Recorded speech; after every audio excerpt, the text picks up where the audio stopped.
Vajrayāna Buddhism offers so many paths, and our daily practices are already full.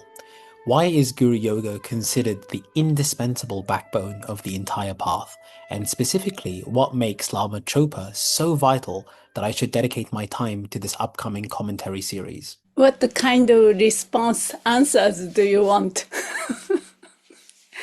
You want to have answer which is very convincing or informational or based on my own experience or maybe prompt inquiry. Each of you can kind of respond back based on your, instead of me telling or me repeating, telling you why Guru Yoga is important or Lama Chopa, especially here in our lineage, important. Then they also why I'm offering this course. Finally, maybe a few words about Guru Yoga in general, why we want to practice, kind of things. Then maybe we can open to some kind of inquiry, open session, discussion might be beneficial instead of me telling you.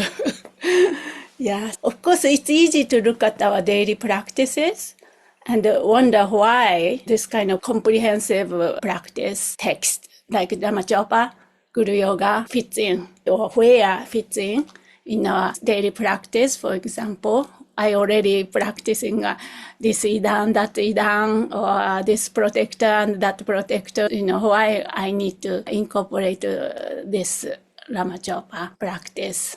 And also, it's easy to view this practice as a mere ritual, like another ritual recitation. But I wanted to bring up the previous master's word, the Chenimpo. Paponka said it contains all the important points of Sutra and Tantra.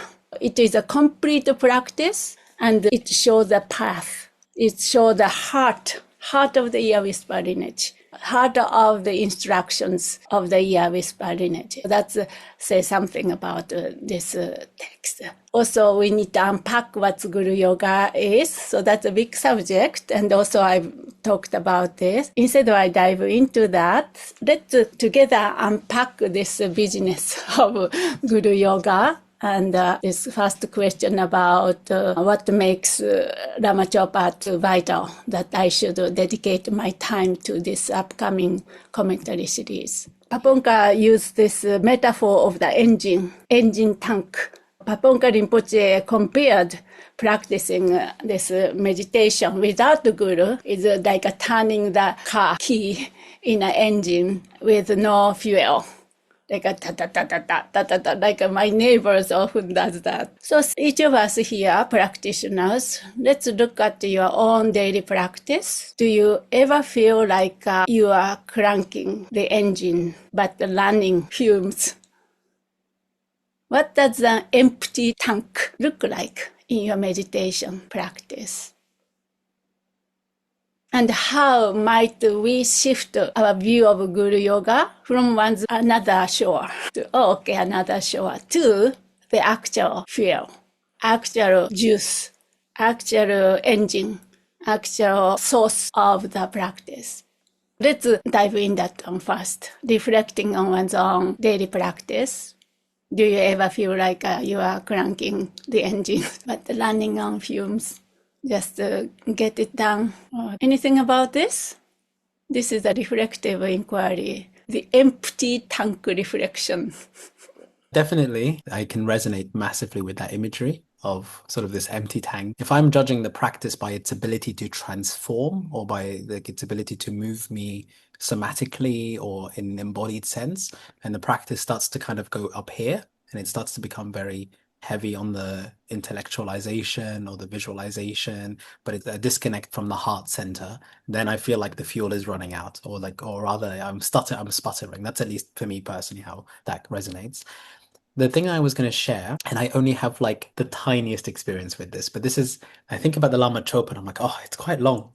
And I don't have so much time. But then, and I think why not just do the short 6 session Guru Yoga every day, or Machik's Guru Yoga, or, and the experience that I've had, again, the very, very, very limited experience that I've had is when you ask a question around like whether you just do the short condensed version of the sadhana, like if you're why do the long sadhana if you already have the short condensed version?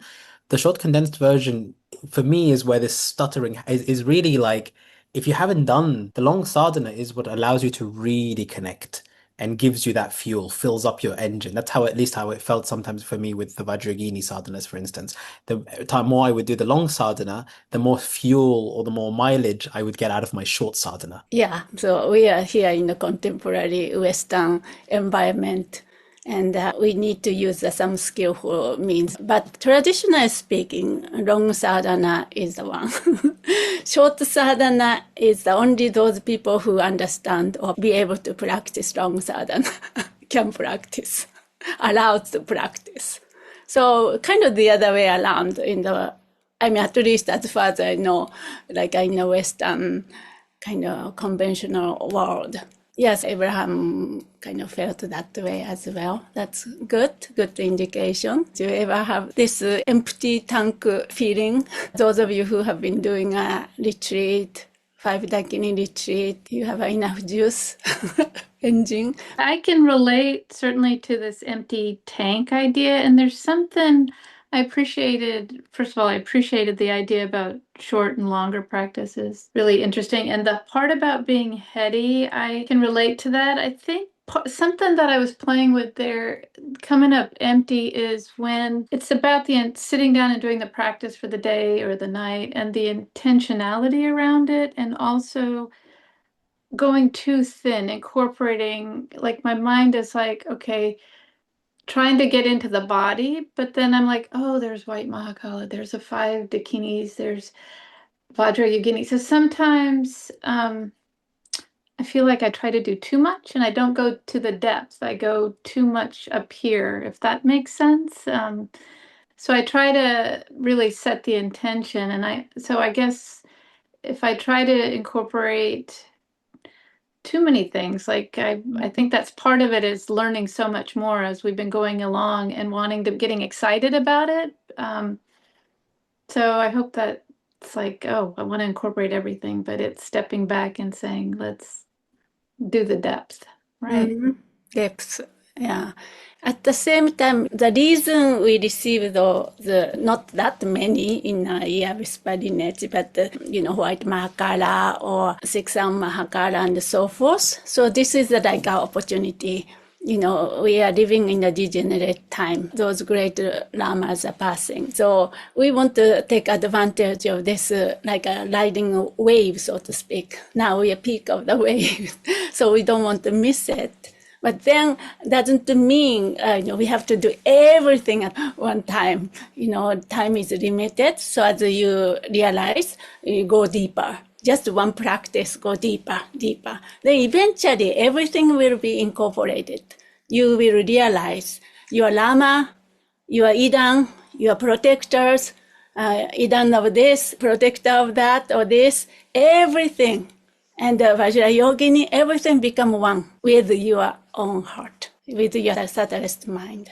So that's the idea of realization. So there are many doors. But if we don't have that transmission, for example, we missed it, in the future when time comes or he want to incorporate, then may not have an opportunity, may not see Lama who can transmit you. Yeah, that's kind of idea. So it's kind of balanced, right? But just one practice, go deeper is good. At the same time, keep open, your heart open. I remember in the past, female students very excited about Vajrayoginis. I only want to do Vajrayogini. Don't want to do 5 Dakini or Prajna Paramita. I don't want to meditate. Essence is the same. Essence is the same. So in order to realize that, we receive transmission, receive blessing, receive Guru Yogas. Guru Yoga's purpose, one of the biggest purpose.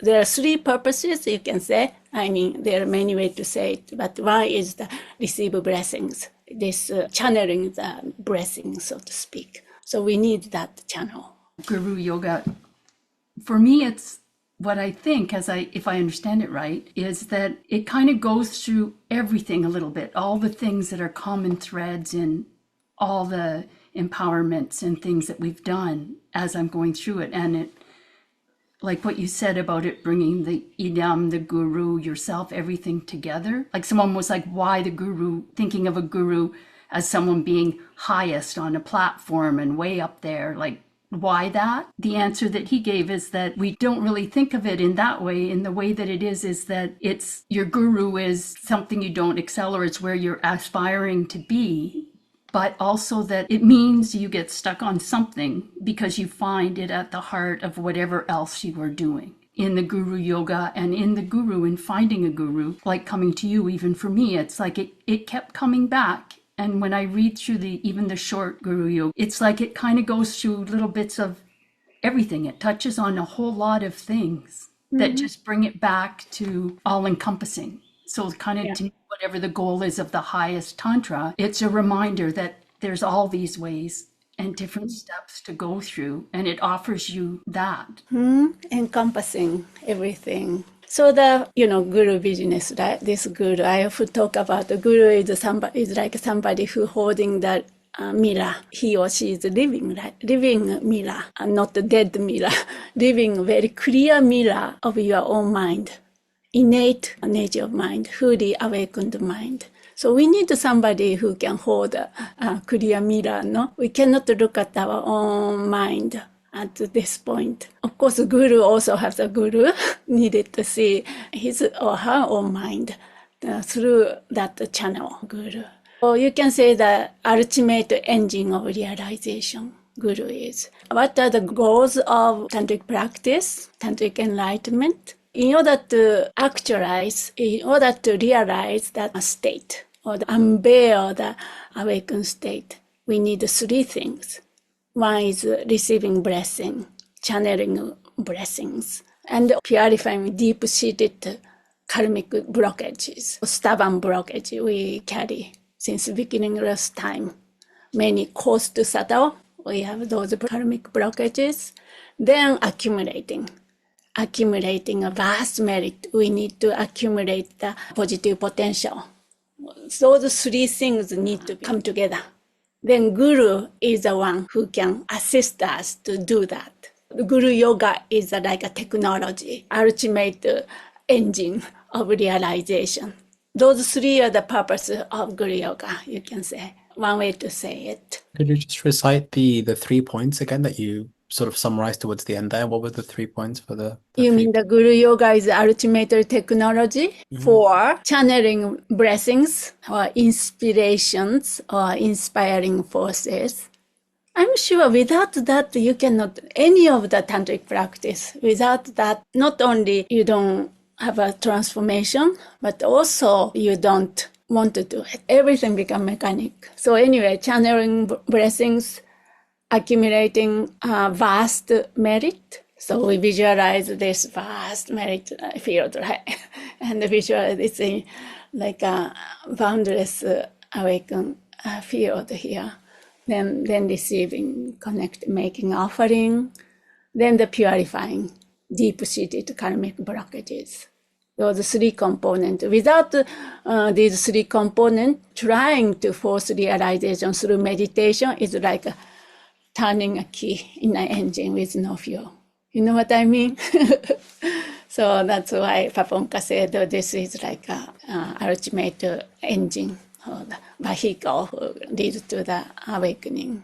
There is the psychological benefit, the physical benefit, the mental benefit, but it's also authentic lineage teaching, transmission, authentic teaching. So there is a miracle benefit, something like in our Western society, oh, we have science, we have this and that, but everyone knows any statistics, any science, it's very empty as well. There is an illusion to any set of data. It's all almost a scam.